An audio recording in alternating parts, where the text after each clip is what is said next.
ചുനക്കര ഗ്രാമപഞ്ചായത്തിൽ students four social service പദ്ധതിക്ക് തുടക്കമായി. 2025-26 പദ്ധതിയിൽ ഉൾപ്പെടുത്തി 12-നും 18-നും ഇടയിൽ പ്രായമുള്ള കുട്ടികൾക്കായി തയ്യാറാക്കിയതാണ് പദ്ധതി. പദ്ധതിയുടെ ഭാഗമായി വിവിധ സർക്കാർ വകുപ്പുകളുടെ സഹായത്തോടെ കുട്ടികൾക്ക് പരിശീലനം നൽകും. സ്റ്റുഡൻസ് ഫോർ സോഷ്യൽ സർവീസ് പദ്ധതിക്ക് തുടക്കമായി. ചുനക്കര ഗ്രാമപഞ്ചായത്ത് 2025-26 പദ്ധതിയിൽ ഉൾപ്പെടുത്തി 12-നും 18-നും ഇടയിൽ പ്രായമുള്ള കുട്ടികൾക്കായി തയ്യാറാക്കിയതാണ് ഈ പദ്ധതി.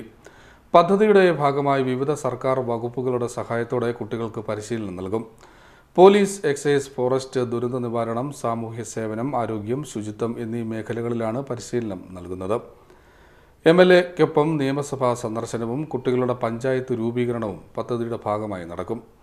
കാര്യശേഷിയുള്ള പുതുതലമുറ എന്ന ലക്ഷ്യത്തോടെ തയ്യാറാക്കിയ ഈ പദ്ധതി സംസ്ഥാനത്ത് തന്നെ ആദ്യമാണ്.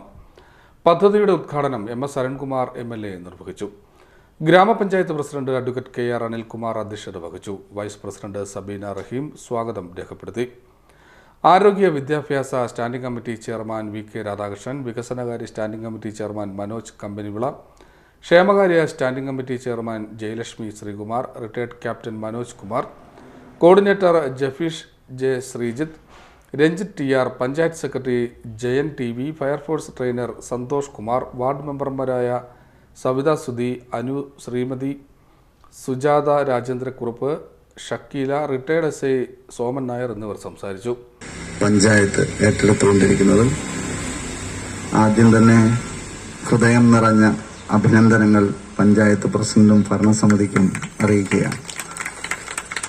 പിന്നീടൂടെ സ്വാഗതം ആശംസിച്ച vice president, secretary, HR trainer ഉൾപ്പെടെ വേദി, ഞാൻ അതിന്റെ എല്ലാവരുടെയും പേര് പറയുന്നില്ല. ഫയർഫോഴ്സിന്റെ ഉദ്യോഗസ്ഥരുണ്ട്, അതോടൊപ്പം തന്നെ ജനപ്രതിനിധികളുണ്ട്, പോലീസിൽ നിന്ന് വിരമിച്ചവരുണ്ട്, പട്ടാളവുമായി ബന്ധപ്പെട്ട് സൈനിക സേവനം അതിന് നേതൃത്വം കൊടുക്കുന്നവരുണ്ട്, അധ്യാപകരുണ്ട്. അപ്പോൾ തീർച്ചയായും എല്ലാവരെയും ചേർത്ത് വെച്ചുകൊണ്ടാണ് ഈ ഒരു പരിപാടി നമ്മുടെ പഞ്ചായത്ത് ആസൂത്രണം ചെയ്തിട്ടുള്ളത്. അതുമായി ബന്ധപ്പെട്ട് വേദിയിലുള്ള ഏറ്റവും പ്രിയമുള്ളവർ, എനിക്ക് ഏറ്റവും സ്നേഹത്തോടെ കാണേണ്ടത് നിങ്ങൾ ഓരോരുത്തരെയാണ്. നിങ്ങൾ ഓരോരുത്തരും ഇനിയൊന്ന് രക്ഷകർത്താക്കൾ കൂടി താല്പര്യം എടുത്തിട്ടാണ് പ്രിയപ്പെട്ട പോലീസ് എന്നുള്ള ഈ പദ്ധതിയിലേക്ക് കൊണ്ടുവന്നിട്ടുള്ളത്. അപ്പോൾ രക്ഷകർത്താക്കളെ ആദ്യം തന്നെ അഭിനന്ദിക്കുകയാണ്. അതോടൊപ്പം തന്നെ ഇത് താല്പര്യപ്പെട്ട് വന്നിട്ടുള്ള വിദ്യാർത്ഥികളെ പ്രത്യേകമായി അഭിനന്ദിക്കുന്നു. നമ്മൾ